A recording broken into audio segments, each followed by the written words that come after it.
Hola!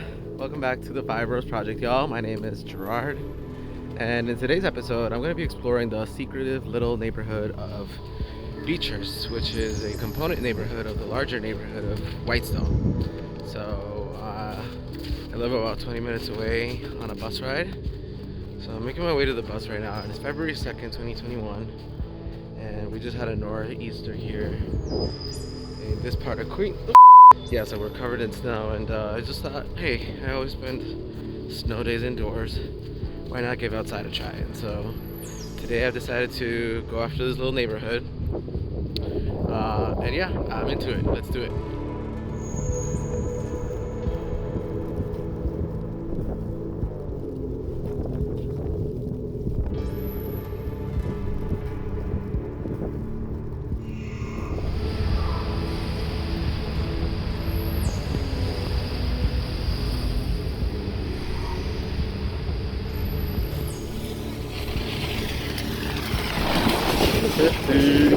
So, if you've never heard about Beechhurst, you're not alone in that. I hadn't heard of Beechhurst until fairly recently ago. Most New Yorkers don't know about Beechhurst. Some Queens people do, and even when they do, they don't really know how to get there. And even some people that live in Beechhurst only think of themselves as living in Whitestone. So, it's a pretty obscure area.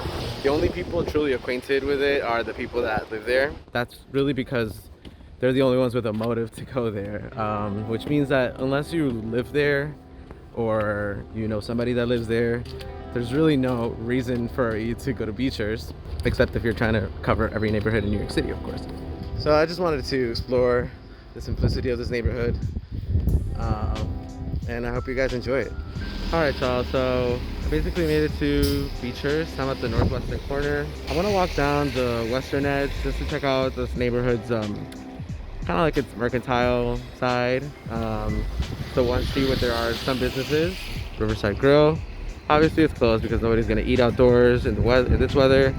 Here we have some kind of fast food plant, like where they package fast food and distribute it, like a distribution center for Pepsi and Frito-Lay. And after that, as you can see, is Long Island Sound. So we're basically at the end of the borough here. These are really quiet neighborhoods, and I never expected there to be a distribution center at its edge. So anyway, this is 154th, and I'm gonna go straight down it and just see what interesting sights I can feast upon.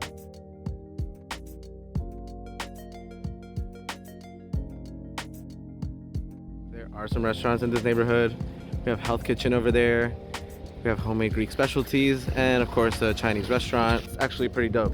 I feel like every New York neighborhood needs its own eatery or something for which it's known for. But just so you know, if you ever come here, there are 4 amazing places for you to try. So, and I'm sure they're amazing. I'm sure they are. Let's see, where are we? Okay.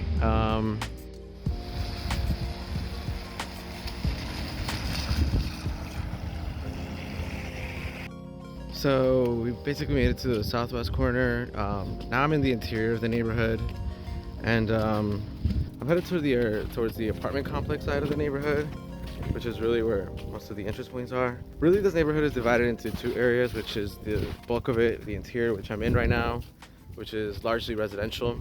Then you have the coastline, which is full of apartment complexes. But it's important to know that both of these areas, along with Malva and Whitestone, were once a single town called the town of Whitestone, which was settled by the Dutch in 1645.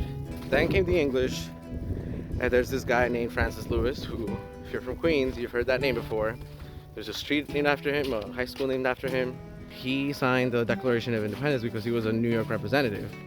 So he had an estate here, but then when the British came and invaded New York, they burned it down as revenge.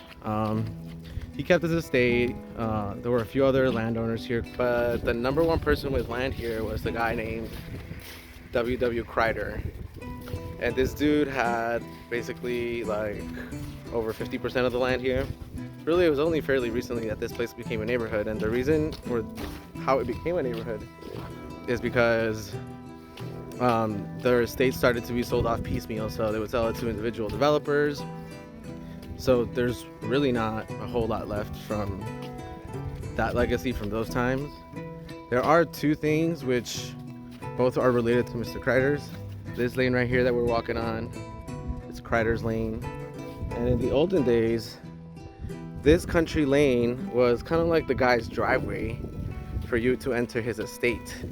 And then where we're headed right now actually is where his estate actually used to be. And it is in that area that I hope to find Kreider Water Tower, which belonged to his estate, it was on his farm, etc. And basically the whole area has been demolished time and time again, but this water tower has persisted the test of time. So it's still standing there. I hope to get a glimpse of it. Hopefully, this trip is fruitful.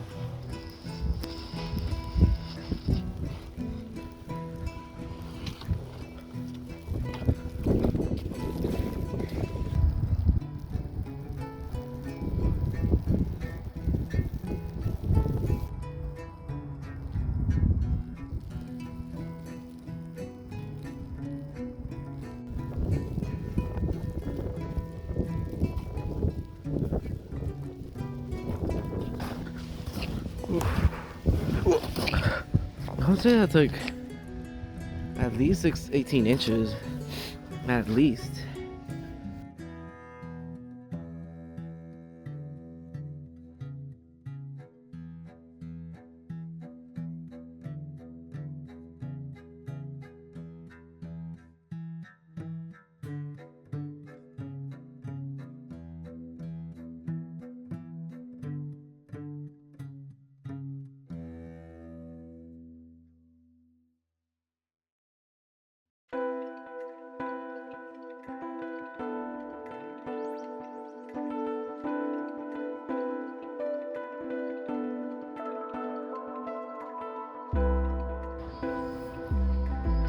Okay, so I am at Kreider's Point, and this is the Kreider Water Tower. I think it's pretty interesting that they still kept it up, you know. It's definitely a structure centuries old. And I think it's an interesting way to pay homage to sort of those first peoples that settled this place. Although that's definitely a bit colonialist because, of course, there were people already living here. Not as high as, well, a water tower by today's standards, but it's not any less impressive actually, considering the times that it was built.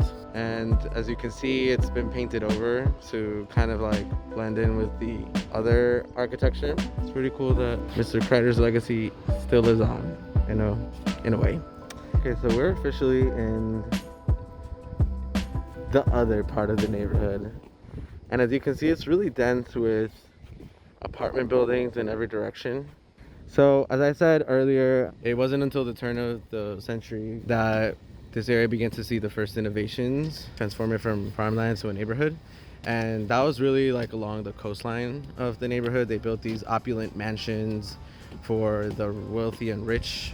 And a lot of the kinds of people that would gravitate towards this part of Queens were silent era movie stars, people who were like the first ever famous actors, radio personalities, people in theater. These people came and basically enjoyed the 20s, 30s, and 40s, just living it up. But after World War II, there was like a shift in where people lived. So this area was abandoned once again, and so all of those homes, all of those famous estates, those beautiful homes, they were all razed, demolished.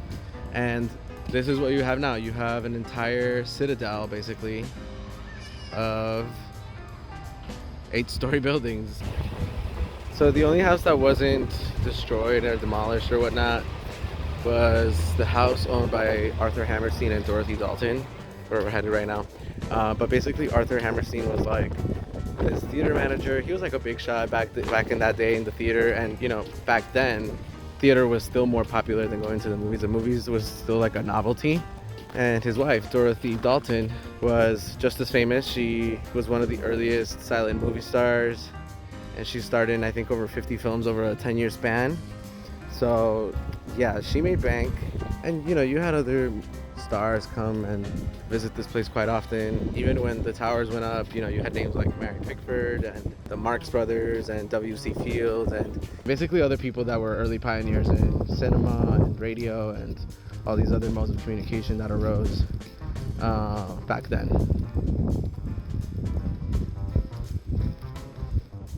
So I did make it to the northeast corner of the neighborhood, so we're close to the throttle again. This is a very ritzy neighborhood to have that kind of noise day and night. But I knew that the Hammerstein house would be in kind of like a gated community, which is called Wildflower Estates. As you can see there. And basically, it's gated. I do not want to trespass. However, I am pleased to say that at the very least, I can catch a glimpse of the Hammerstein house. And it's that building right there. So, it doesn't look like much from this vantage point.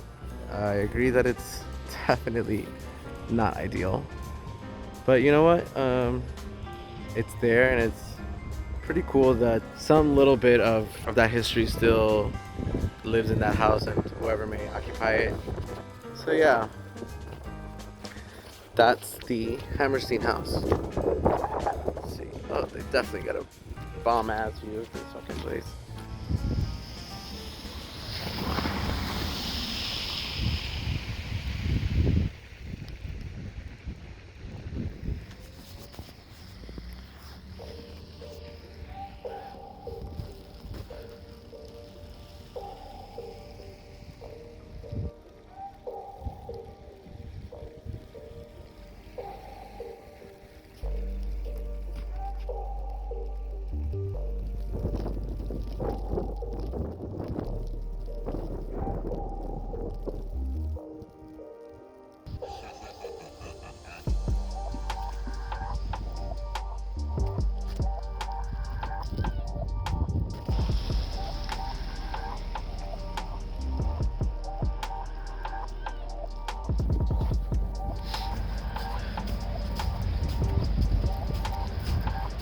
Alright guys, so I'm pretty much about to enter Little Bay Park.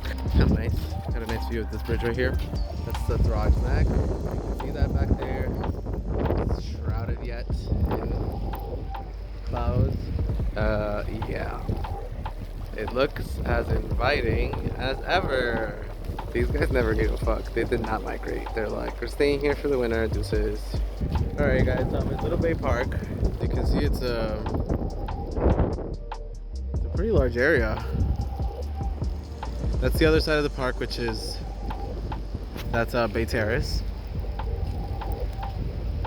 and yeah, it's really the sort of only green space. Not much green right now, but it's the only sort of recreational space for the residents here of Beechhurst. And I mean, it's not huge, but it's not small either. So this looks so much fun. I feel like I want to do this shit next time. So I came here partly to show you guys the park, just merely as a point of interest for the neighborhood. But also, I'm not gonna lie, I came for that.